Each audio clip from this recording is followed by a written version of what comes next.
வணக்கம்ங்க. நான் உங்கள் தினேஷுங்க.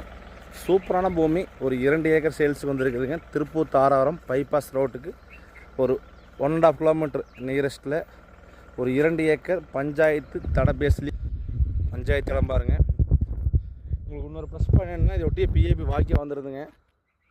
பார்த்தீங்கன்னா வாய்க்கால் தண்ணி வர்ற பார்த்தீங்கன்னா இதில் வாக்கிய தண்ணி போகும். இந்த பவுல்ட்ரிக்கு பார்த்தீங்கன்னா இந்த பவுல்ட்ரிங்க அந்த லாஸ்ட் வேலி வரைக்கும் வருங்க. அந்த லாஸ்ட்லாம் பார்த்தீங்கன்னா தென்னை மரம் வீடுகள் இருக்குதுங்க. குடி இருக்கிறப்ப இருந்தாலும் இங்கேயே வந்து வீடு கட்டி இருக்கலாங்க. ஏக்கர் பார்த்தீங்கன்னா ஒரு ஏக்கர் பார்த்தீங்கன்னா 41 லட்ச ரூபா கேட்குறாங்க. பேச்சுவார்த்தைக்கு உட்பட்டதுங்க. இந்த பூமி வேணுன்னா 6380697928 நம்பருக்கு கால் பண்ணிட்டு வாங்க. பக்கத்தில் அங்கே ஒரு வீடு இருக்குதுங்க. செம்மண் பூமி, கிழக்கு செருவான பூமி, வாஸ்து முறைப்படி இருக்குதுங்க. பஞ்சாயத்து தலைபேசிலே வந்துடும். பைபாஸுக்கு பார்த்தீங்கன்னா இங்கேருந்து பார்த்தீங்கன்னா ஜஸ்ட் 1.5 கிலோமீட்டருங்க. தாராபுரம் பார்த்தீங்கன்னா ஒரு 18 கிலோமீட்டருங்க. திருப்பூர் 23-24 கிலோமீட்டர் வருங்க. பல்லடம் 22-23 வருங்க. எல்லாமே உங்களுக்கு டவுனுக்கு நியரஸ்ட்டாக வருங்க. இந்த பூமி வேணுங்கிறவங்க கால் பண்ணுங்கள். நன்றி, வணக்கம்.